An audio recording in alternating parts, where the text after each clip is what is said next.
Hello and welcome to the Mosaic Sampler channel. This is Moira here from Daisy Knots, and on this video we're going to look at creating that first all-important chain row, which is really crucial, and then double crocheting into that row to make our first row, and then we're ready to go on to do pattern 1. So our chain cast on row is going to have 183 stitches on it, 183 chains. 180 are for the pattern, 1 is for the turning stitch, and the other 2 are for the first and last border stitches, and I'll come on to those in another video. So I'm going to carry on creating my chains and I'll come back to you in a little while. Here we go. I've done a little bit of crocheting now and I have stopped because I'm going to add some stitch markers. I use stitch markers made out of yarn, and I add my stitch markers every 10 stitches because I'm a little bit paranoid about my stitch count. So I'm using a slightly smaller hook to be able to pull my stitch markers through. I half my piece of yarn and I'm ready to count to 10. The knot at the beginning is a slip knot. 1, 2, 3, 4, 5, 6, 7, 8, 9, 10. There you go, I'm ready to put in my stitch marker there. So I put my hook through, do just a recheck because I did say I was paranoid about counting, and I pick up my piece of yarn that's folded in half and then I just pull it through very simply like that, and it's easy to pull out. I'm going to carry on counting in groups of 10 and adding my stitch markers now. So we can see here that I've added quite a few stitch markers. I've actually got 60 stitches that I've added on. I'm now ready to carry on doing some more chains. So I will carry on creating chains and I'll come back to you in another little while. Okay, let's count. 10, 20, 30, 40, 50, 60, 70, 80, 90, 100. 10, 20, 30, 40, 50, 60, 70, 80, and I should have 3 here. 1, 2, 3. Excellent.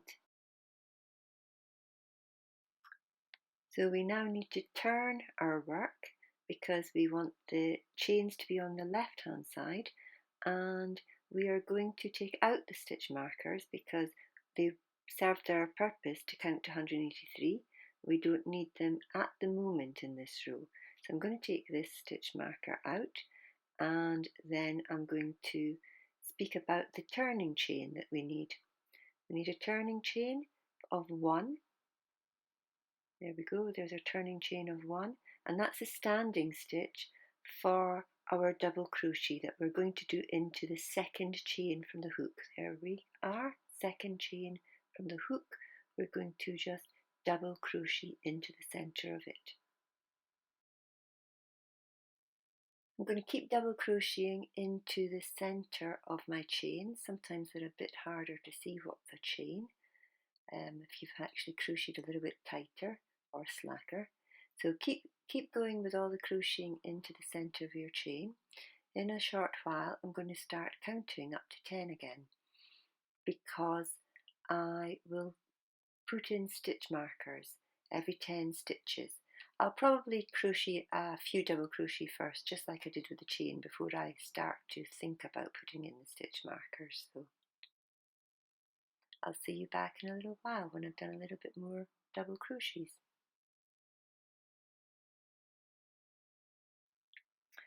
Doing a few more double crochets here before I insert my stitch marker. Just going to count to make sure I get to 10. So remember that funny stitch at the end. 1, 2, 3, 4, 5, 6, 7, 8, 9, 10. Insert your hook. I'm just going through the top here and I'm going to do as I did before, half of a old bit of yarn and then just pick up with a slip stitch and we're ready to carry on with the rest of the double crochet, inserting stitch markers every 10 stitches. Now sometimes when you are crocheting your chains, they get a little, some you've got slack, some you've got tight. So you can see these two are quite slack and these two are quite tight. So that's actually 2 chains there. If I pull them apart, you can see that it's 2 chains. So just make sure that you don't miss any of these tight chains.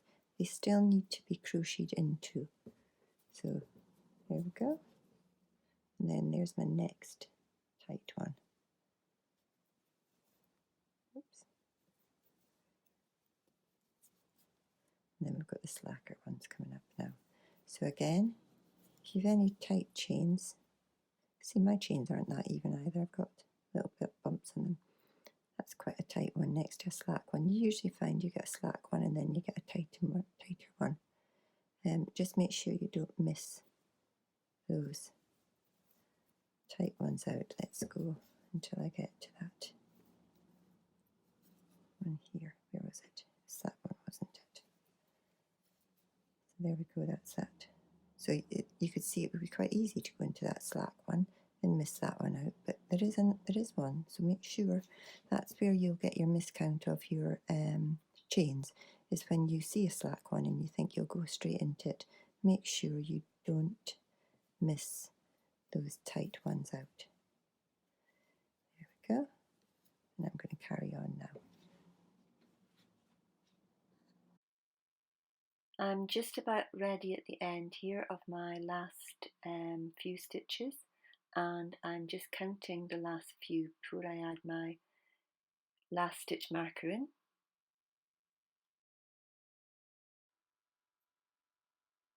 There we go, that's my last 2 stitches, giving me 182 stitches.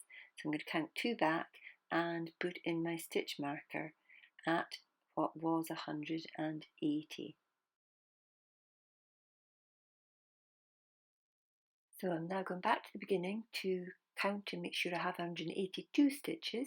So it's 10, 20, 30, 40, 50, 60, 70, 80, 90, 100.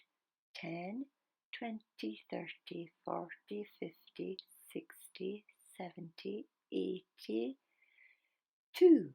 Phew! So now I can finish off that yarn because we no longer need the white. We're ready to go on to the next colour in our pattern. And so I'm going to snip the yarn and pull it through.